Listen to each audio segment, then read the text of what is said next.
বাঙালির মহাপুজো দুর্গাপুজোর আগে হাতে আর মাত্র কয়েকটা দিন বাকি। পুজো উদ্যোক্তাদের প্রস্তুতি চরমে। আসানসোল থেকে দুর্গাপুর সব জায়গাতেই মণ্ডপে মণ্ডপে ব্যস্ততার ছবি। দর্শকদের ঢল নামার আগেই সমস্ত ব্যবস্থা করে রাখতে চাইছেন পুজো উদ্যোক্তারা। আবহাওয়ার কথা মাথায় রাখা হচ্ছে। অন্যদিকে প্রশাসনিক স্তরেও প্রস্তুতি শুরু হয়ে গেল দুর্গাপুজোকে কেন্দ্র করে। দুর্গাপুরে দুর্গাপুজোর কার্নিভালকে কেন্দ্র করে ইতিমধ্যে প্রশাসনের বৈঠক সম্পন্ন হয়েছে। ঠিক করা হয়ে গিয়েছে পুজোর কার্নিভালের দিনক্ষণ। আপনাদের সকলের সহযোগিতায় এবং দুর্গাপুরবাসীর আন্তরিক চেষ্টা এবং উদ্দীপনায় আমরা তৃতীয় বছরের জন্য দুর্গাপুরে অত্যন্ত সমারোহের সঙ্গে আমাদের দুর্গাপূজার অন্তিমে মাতৃ প্রতিমা নিয়ে কার্নিভাল অনুষ্ঠিত করতে চলেছি। আগামী 14ই অক্টোবর যে জায়গায় এটা হয় ওই উইমেন্স কলেজের সামনে মূল মঞ্চ হবে।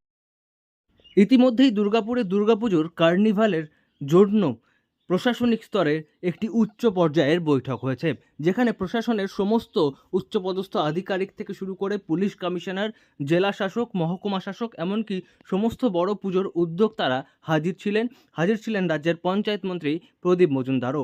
এবং সেখানেই ঠিক করা হয়েছে আগামী 14 অক্টোবর দুর্গাপুরে দুর্গাপুজোর কার্নিভাল অনুষ্ঠিত হবে।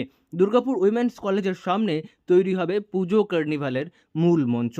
সেখানেই সমস্ত পুজো উদ্যোক্তারা তাদের সাংস্কৃতিক অনুষ্ঠান মঞ্চস্থ করবেন। পাশাপাশি দর্শকদের যে ঢল নামবে তার জন্য সমস্ত ব্যবস্থা রাখা হবে। সব মিলিয়ে মহকুমা শাসকের উপর আয়োজনের ওর দায়িত্ব দেওয়া সামনে হয়েছে। দিয়ে রাস্তা ধরে আমাদের সব যেসব প্রতিমা এই নিরঞ্জনের ব্যবস্থায় আমাদের কার্নিভালে অংশ নেবেন তারা সকলে ওই রাস্তা দিয়ে তাদের একটা নিয়মাবর্তিতার ভেতর দিয়ে আসবেন এবং প্রত্যেকটি পুজো কমিটি তার নিজস্ব সাংস্কৃতিক অনুষ্ঠান তারা ওই মূল মঞ্চের সামনে দিয়ে রাস্তায় অনুষ্ঠিত করতে করতে এগোবেন। এইটা দেখার জন্য দুর্গাপুরের মানুষের ভেতর যে উদ্দীপনা আমরা লক্ষ্য করেছি সেইটা বৈদ্যুতিন মাধ্যমে আমাদের মাননীয় মুখ্যমন্ত্রী দেখে তিনি দুর্গাপুরের জন্য বিশেষ করে আমাদের অনুমোদন দিয়েছেন। পঞ্চায়েত মন্ত্রী প্রদীপ মজুমদার জানিয়েছেন, বৈদ্যুতিন মাধ্যমে শহরবাসীর উন্মাদনা দেখে দুর্গাপুরে পুজো কার্নিভালের বিশেষ অনুমোদন দিয়েছেন মুখ্যমন্ত্রী মমতা বন্দ্যোপাধ্যায়। তাছাড়াও পুজো কার্নিভালকে কেন্দ্র করে শহরবাসীর উন্মাদনা থাকে তুঙ্গে, তাই প্রস্তুতিও শুরু হয়ে গিয়েছে। দুর্গাপুর থেকে নয়ন ঘোষের রিপোর্ট, লোকাল 18 বাংলা।